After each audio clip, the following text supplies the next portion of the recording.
Hi, it's Tuesday, October 29th, and this is Richard Middleton Kaplan with the latest podcast from the Academy for Teaching Excellence.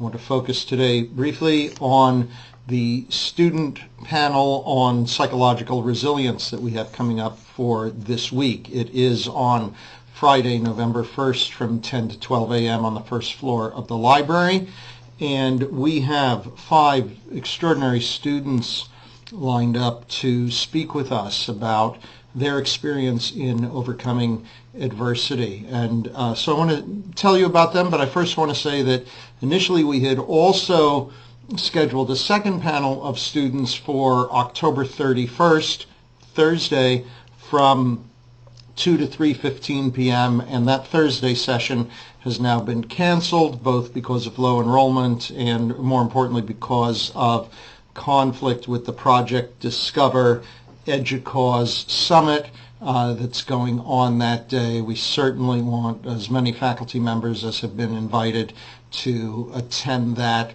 event. So we are canceling the Thursday. We do have 5 students, in addition to the ones I'm going to describe to you, who are standing by ready to present their own stories and answer our questions, and we'll look at scheduling that for a later date. We have a busy week this week with that, with International Education Week and other things going on campus, so we certainly encourage you to go to those. Let me tell you about the Friday event. So again, the student panel will be Friday, November 1st from 10 to 12 a.m. Students we have speaking, perhaps you know some of them, are Joss Marachnik, Montserrat Duarte, Tatiana Plaza, Rachel Damstrom, and Leland Nolan.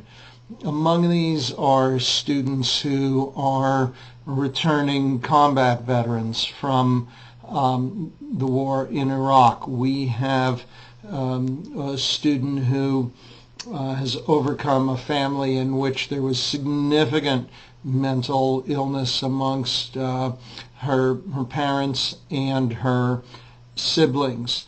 We have in Lee Noland a student who had vision problems as a child, never completed high school, miraculously managed to put together an extremely successful career for himself as a trader in the Chicago Board of Trade, became one of the top people in his profession, and then with the economic collapse lost his job, went into deep depression, couldn't find work, had to rebuild his life, eventually enrolled in the GED program at Harper, and as some of you may have seen in the GED graduation ceremony last year, he talked about how he had found a home at Harper, found success at Harper, and he was one of the GED program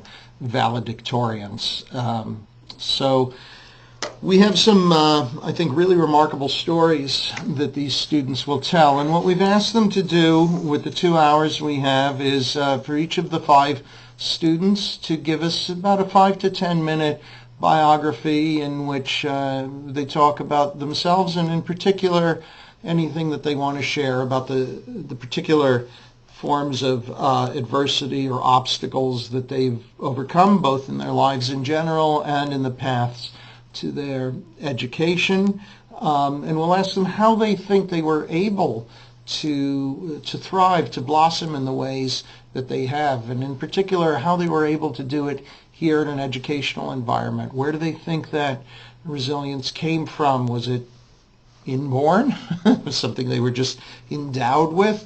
Or was it something that they cultivated, something that was encouraged, something that went up and down with time? Was it a learned quality? And if so, by what mechanism did they learn or increase it? And then we'll ask them to reflect on how faculty and staff here at Harper have helped them to succeed in spite of all of the obstacles, tragedies, setbacks they've experienced. We'll ask them their opinion for what we as faculty and staff should or should not say or do to encourage students like themselves, and again, why they think that it's here in this sphere, in the educational sphere, and in this place that they've been able to find a home. And then after they finish, so as I say, 5 students, about 10 minutes apiece, maximum of 50 minutes, we'll then have about an hour and 10 minutes to ask them our questions and to try to understand from their perspective this phenomenon of resilience better and help us be better able to respond to students who perhaps lack resilience. In fact, not just respond to them, but recognize them. Are there some kinds of warning signs that would signal us that a student is lacking in resilience and needs some extra kind of attention, and what kind of attention would that be? So I think that this session is really going to give us a grounding in terms of understanding resilience from the student perspective, so that we can then move on to part 2 of our series, what the research actually tells us about resilience. That will be November 14th and 15th.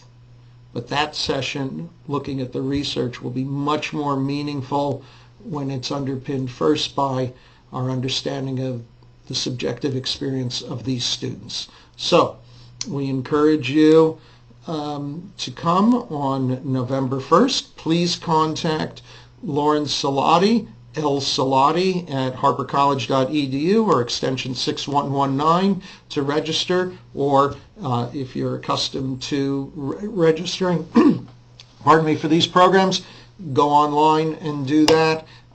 We look forward to seeing you at the EDUCAUSE Summit on Thursday, at this on Friday, and perhaps even at Read Around the World, the Faculty International Book Discussion Program, then from 12 to 2, right after this resilience panel. Have a happy Halloween, and thank you.